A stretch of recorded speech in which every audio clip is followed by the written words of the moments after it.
The train rumbled through the dimly lit tunnels, its rhythmic clatter echoing like a heartbeat beneath the sprawling city. Fluorescent lights flickered overhead, casting fleeting shadows across the passengers, a mosaic of hurried lives and untold stories. Among them stood Ed Sheeran, his hoodie pulled low, an unassuming figure in the crowd. His sharp eyes, however, missed nothing, quietly absorbing the world around him. A sudden commotion broke his thoughts. A young woman, clutching a worn bag, squeezed through the throng. Her face betrayed a quiet panic, her movements urgent yet restrained. She was no stranger to struggle, her weary expression speaking of battles fought in silence. Ed felt an inexplicable pull. This wasn't the first time he'd witnessed hardship, but something about her struck a chord. He hesitated, then stepped forward, his voice steady yet warm. "You seem troubled. Is there something I can do to help?" The woman glanced up, startled, and for a moment, their worlds collided, his, brimming with fame and opportunity, hers, weighed down by survival. The train slowed, its brakes screeching, as if the city itself held its breath, waiting for what might unfold next. The story unfolds in a sprawling metropolis, a city alive with contrasts. Gleaming skyscrapers tower over shadowed alleys, while the hum of trains echoes through labyrinthine tunnels. The subway, a lifeline of the city, is a microcosm of its people, weary workers, dreamers, and those fighting unseen battles. The air smells faintly of metal and damp stone, the flickering lights casting fleeting glimpses of lives intertwined for brief moments. Ed Sheeran, known to the world for his music, is here not as a star but as a keen observer. Raised in a modest English town, his fame never dulled his empathy. His motivations stem from a childhood watching his parents struggle, instilling in him a resolve to use his success for good. He rides the train not for convenience but to connect with the pulse of the city. The young woman, Clara, embodies the city's resilience. A single mother of two, she juggles long hours as a waitress and night shifts cleaning offices. Her once bright demeanor is now shadowed by exhaustion, though her love for her children keeps her moving forward.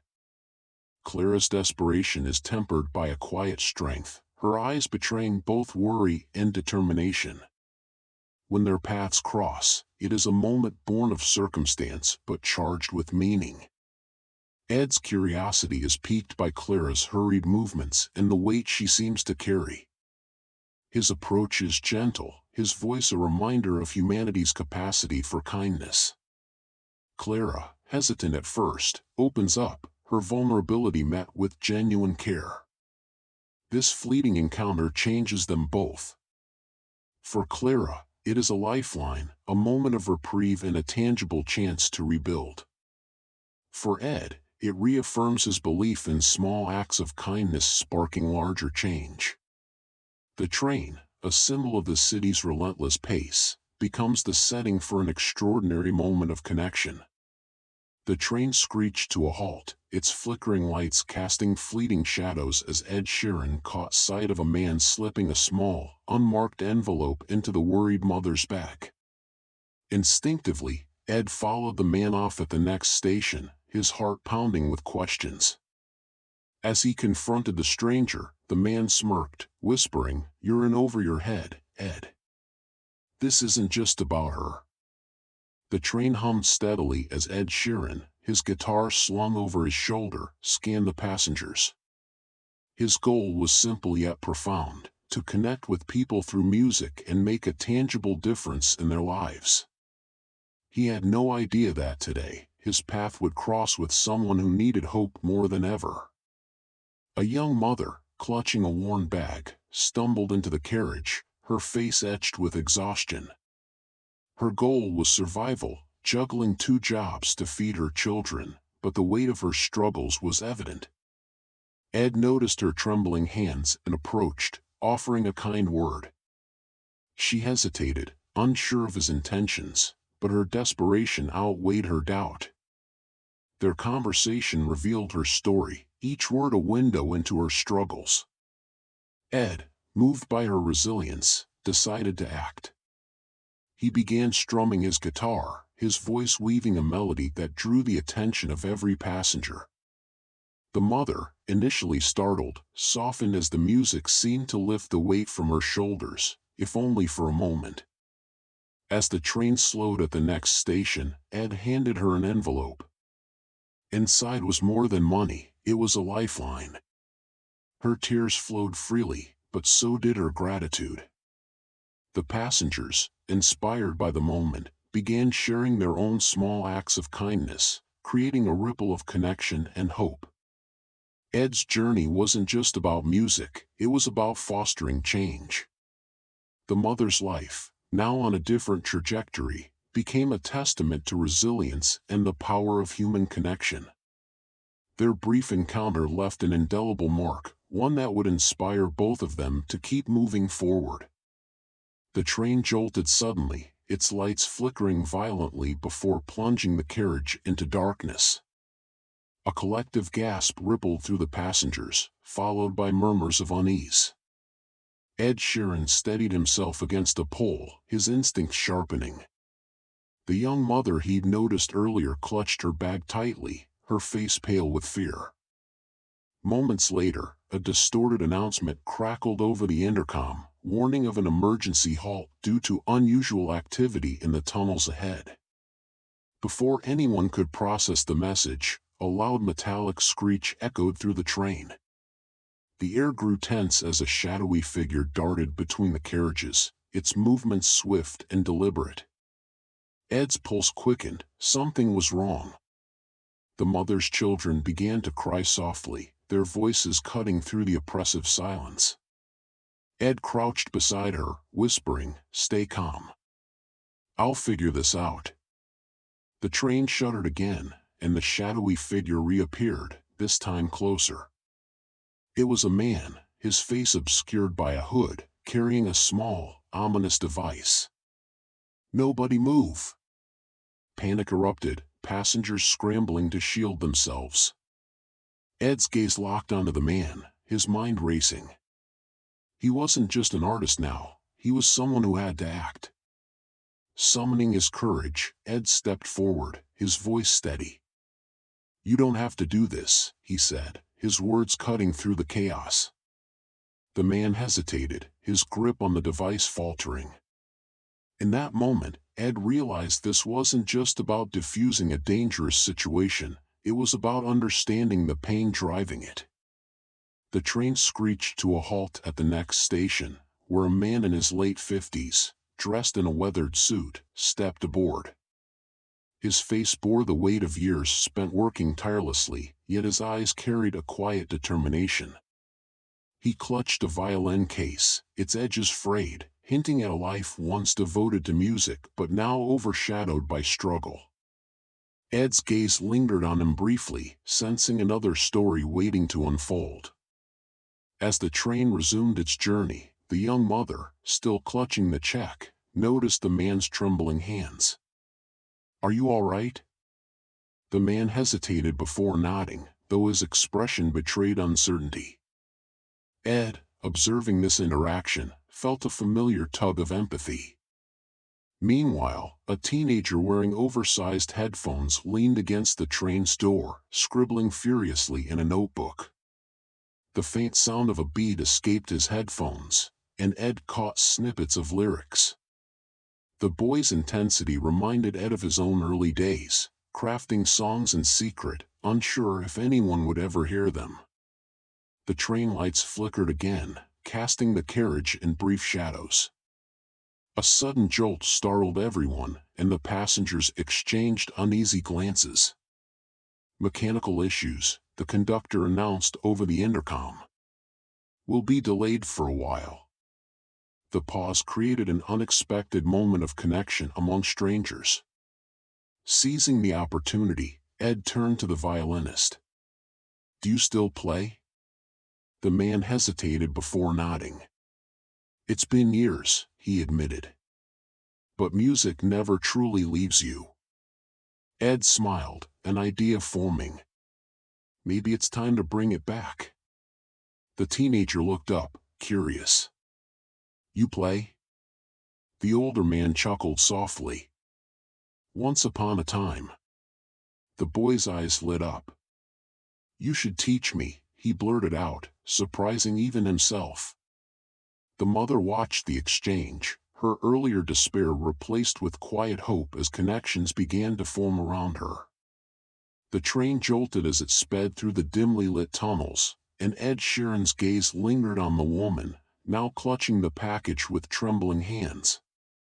Across the carriage, a man in a rumpled suit watched the exchange, his expression unreadable. He was a debt collector, and unbeknownst to Ed, the woman owed him a significant sum. The man's jaw tightened as he calculated his next move, the tension in the air thickening. Meanwhile, a teenager with a battered guitar case leaned against the door, his eyes darting between Ed and the woman. Inspired by Ed's gesture, he wrestled with his own dilemma. Should he give up his dream of music to help his struggling family or take a chance on the path he longed for? The boy's internal conflict mirrored the growing unease in the carriage, as passengers began whispering, their curiosity piqued by the unfolding drama. The woman's gratitude was genuine, but her relief was short-lived. She noticed the debt collector's piercing stare and clutched the check tighter, fear creeping into her expression. Ed, sensing her unease, stepped closer, his voice low. Is there something else? You can tell me. The woman hesitated, torn between trust and the shame of revealing her plight. As the train slowed at the next station, the teenager suddenly spoke up, his voice shaky but determined. I know some chords. Maybe I could play, too. His words broke the tension momentarily, drawing Ed's attention. Ed smiled warmly, nodding, but the debt collector's scowl deepened. The man's patience was wearing thin, and his presence loomed like a storm cloud ready to burst. The train doors hissed open, and a woman in a sharp business suit stepped aboard, her eyes narrowing as she surveyed the scene. She was a journalist chasing a story, and the sight of Ed Sheeran performing an impromptu act of kindness was too intriguing to ignore. But as her gaze landed on the debt collector, she sensed a darker undercurrent. She pulled out her notebook, ready to document what could either be a heartwarming tale or something far more complex.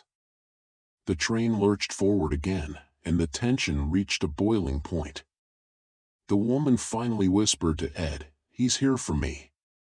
He'll take everything." Ed's jaw tightened as he glanced at the debt collector, who now stood, his intentions clear. The teenager gripped his guitar case, unsure whether to intervene or stay out of it. The journalist, sensing the stakes, inched closer, her pen poised. The air in the carriage was electric, every passenger caught in the web of escalating conflict. The train screeched into the next station, its rhythm echoing against the walls of the dimly lit tunnel. Ed Sheeran stood silently, his thoughts racing after his heartfelt gesture.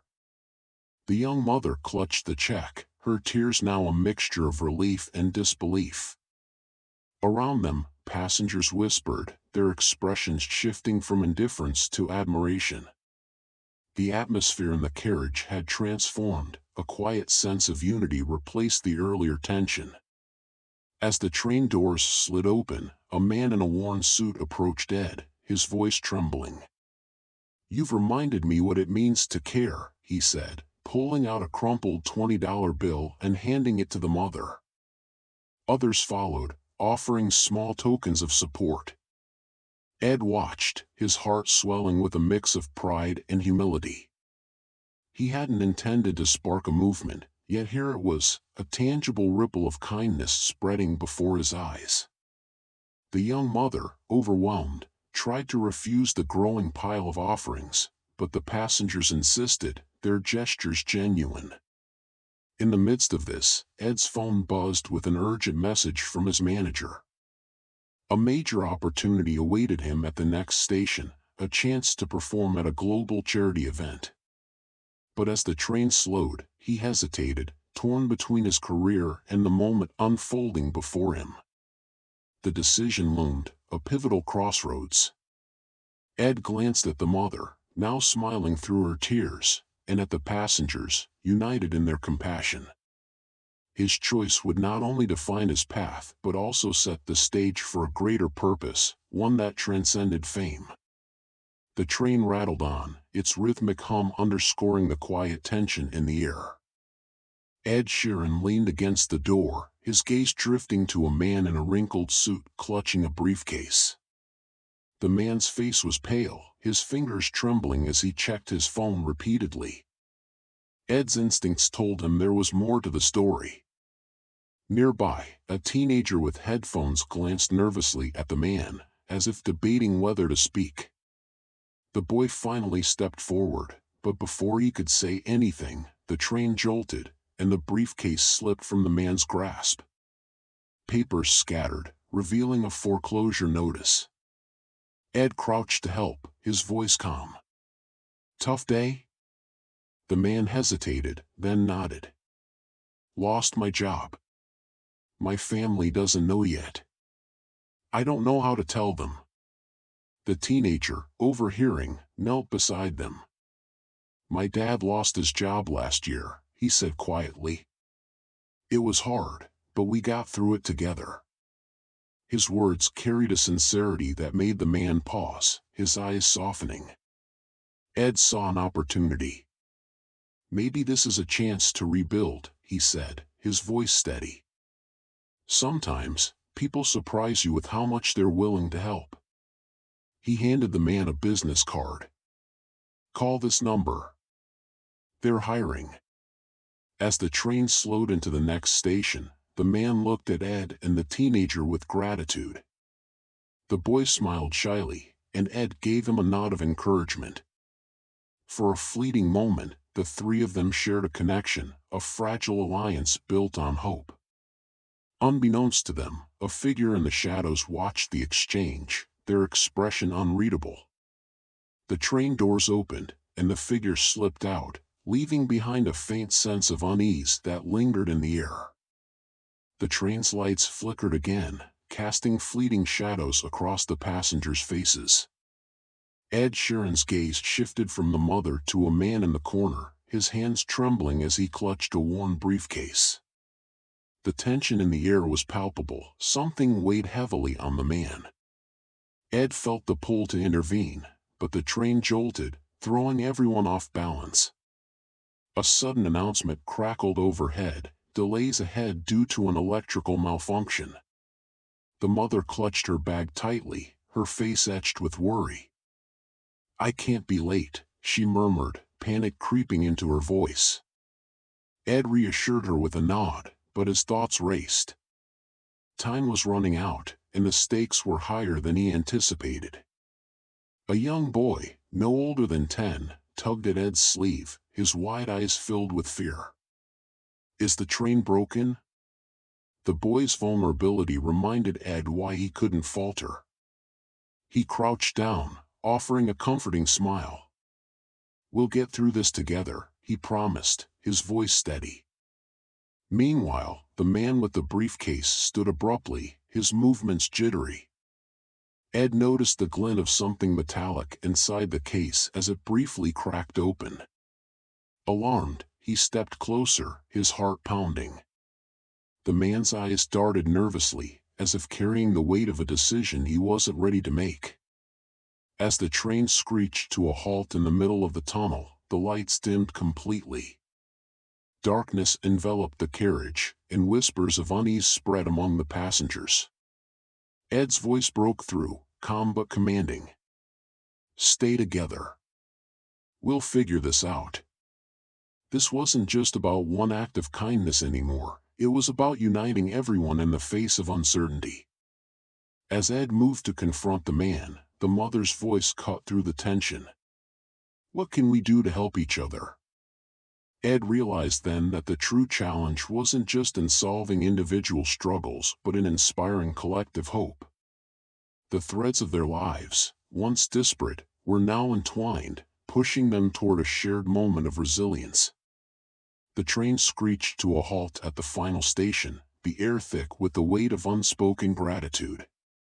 The young mother clutched the check, her tears now replaced with a determined smile. Ed Sheeran, standing quietly by the door, gave her a reassuring nod. "Pay it forward," he said, his voice steady, yet filled with purpose. "When you're able, help someone else as I've helped you." The woman's resolve crystallized. She promised herself to rebuild her life, to rise above her struggles, and to one day extend the same kindness to another. As the train emptied, the other passengers, moved by the encounter, reflected on their own capacity to give. Years later, the mother, now a successful entrepreneur, would tell this story to inspire others. Her life had transformed, not just because of the money, but because of the hope Ed had reignited within her. She began a foundation to support struggling families, ensuring no one would face the hardships she had endured. Ed, stepping off the train into the bustling city night, felt a quiet satisfaction. He had planted a seed of change, one that would grow far beyond what he could see. His call to action lingered in the hearts of all who witnessed it. Kindness is contagious, spread it. The train's rhythmic hum faded as Ed stepped off at his stop, leaving behind a carriage transformed by his actions. The young mother, clutching the check, felt not just relief but a renewed belief in the kindness of strangers. Her journey from despair to hope had begun, and she silently vowed to pay it forward, knowing how a single moment of generosity could alter a life. Ed walked into the night, reflecting on the power of small gestures. Fame, he realized, was not just a platform for music but a tool for meaningful change. He resolved to continue using his voice, both literally and figuratively, to inspire and uplift others. The passengers, once strangers, carried the memory of that evening with them. Conversations sparked, connections formed, and a collective warmth lingered long after the train departed. It was a reminder that even in fleeting moments, humanity's capacity for empathy could ripple outward.